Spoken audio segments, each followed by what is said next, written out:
लकन, अल्लाह के हबीब फरमाते बेशक अल्लाह अज़्ज़ा वजल ने एक फरिश्ता मेरी कब्र पर मुकर्रर फरमाया है।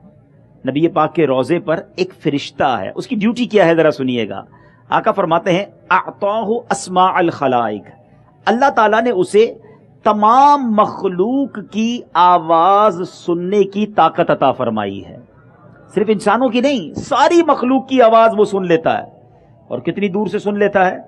आज क्लिफ्टन कराची में बैठे हैं, यहां बैठकर दुरूद पाक पढ़ें, फरिश्ता मदीने में हमारी आवाज को सुन लेता है। आगे सुनिए, मेरे आका फरमाते हैं फला युसल्ली अलैया अहदुन इला यौमिल क़ियामा, आका फरमाते हैं बस कयामत तक जो कोई मुझ पर दुरूद पाक पढ़ता है, अब वो फरिश्ता क्या करता है, इल्ला अबलगनी इस्मिही व इस्मी अबी, कि वो फरिश्ता जो है मुझे उसका और उसके वालिद का नाम पेश करता है और कहता है हाज़ा फुलान इब्न फुलानिन कद सल्ला अलैका, या रसूल अल्लाह फुलां बिन फुलां ने आप पर दुरूद पाक भेजा है।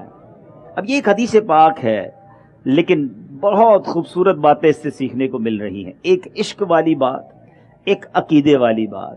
अब जरा मुझे बताइए कि नबी पाक अलैहिस्सलातु वस्सलाम के रोजे पर मुकर्रर फरिश्ते की समाअत का आलम क्या है। कराची से दुरूद पाक पढ़े वो मदीने में सुने, अफ्रीका से पढ़े वो मदीने में सुने, अमेरिका यूरोप में कोई बैठा दुरूद पाक पढ़े वो फरिश्ता वहां सुन ले। जरा सोचिए कि उसकी समाअत, लिसनिंग पावर का आलम क्या है। और सिर्फ सुनता नहीं, सुनकर पहचान भी लेता है पढ़ने वाला कौन है, उसके वालिद का नाम क्या है। तो जब नबी पाक के रोजे पर मौजूद फरिश्ते की समाअत और इल्म का आलम यह है, तो वो आका जो नबियों के भी आका हैं, फरिश्तों के भी आका हैं, जो जिब्रील अमीन के भी आका हैं, उनकी समाअत और उनके इल्म का आलम क्या होगा। हदीस पाक से हमारा ये अकीदा साबित हो रहा है, जो झूम झूम कर सलातो सलाम में हम पढ़ते हैं, दूर और नजदीक के सुनने वाले वो कान, कान लाले करामत पे लाखों सलाम। सुभान अल्लाह, नबी पाक फिर क्यों ना सुने जब आका के दर पर मौजूद फरिश्ते को अल्लाह ने इतनी ताकत दे दी। एक बात तो ये। अब दूसरी इश्क वाली बात है, नबी हम इधर दुरूद पढ़ें, उधर हमारा नाम और हमारे वालिद का नाम बारगाह रिसालत में पेश किया जाता है। मुझे बताओ एक गुलाम के लिए इससे बड़ी सादत क्या होगी कि जब जब वो दुरूद पढ़े फरिश्ता उसका नाम बारगाह रिसालत में पेश करे, जिससे आपको बड़ी मोहब्बत होती है दुनिया में।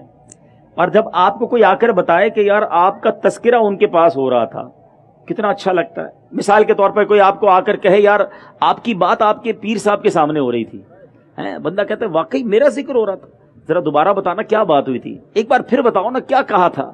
कितना अच्छा लगता है। जिससे मोहब्बत हो, जिससे प्यार हो, जिसकी रिस्पेक्ट दिल में हो, उधर मेरा नाम लिया जाए मुझे अच्छा लगता है। एक उम्मती का नाम जब दरबारे रिसालत में लिया जाए और फरिश्ता ना सिर्फ मेरा नाम ले बल्कि मेरे वालिद का नाम भी ले, अल्लाह अकबर। और जितनी बार दुरूद पढ़ूं उतनी बार मेरा नाम ले। जो 100 बार दुरूद पढ़े उसका नाम 100 बार दरबारे रिसालत में लिया जाए, तो सोचो ये कितनी बड़ी सआदत है। फिर क्यों दुरूद पाक ना पढ़ें और झूम झूम कर बार बार पढ़ें। खुश नसीब है वो लोग जो रोजाना सैकड़ों बार दुरूद पाक पढ़ते हैं। दुनिया का भी दस्तूर है, जो फकीर रोजाना और बार बार दरवाजे पर आए ना, तो हम भी कहते हैं यार ये रोज ही आ जाता है, चलो इसका काम कर देते हैं। जिसका नाम रोज दरबार रिसालत में लिया जाए और कई कई 100 बार लिया जाए, कभी तो नबी पाक फरमाएंगे कि चलो आज अपने गुलाम की बिगड़ी बना देते हैं। ये रोज हमें याद करता है, आज इसका काम कर देते हैं। और याद रखो नबी पाक की एक तवज्जो की देर है, आका की एक बार निगाह करने की देर है। वो शायर लिखते हैं ना, याद रखो अगर उठ गई एक नजर, याद रखो अगर उठ गई एक नजर, जितने खाली हैं सब जाम भर जाएंगे, सारे काम सुधर जाएंगे। नबी पाक की एक निगाह पढ़ने की देर है। और वो कैसे पड़ेगी? दुरूद पाक की कसरत कीजिए। नबी पाक की निगाह इनायत हासिल करने का बेहतरीन तरीका दुरूद पाक है।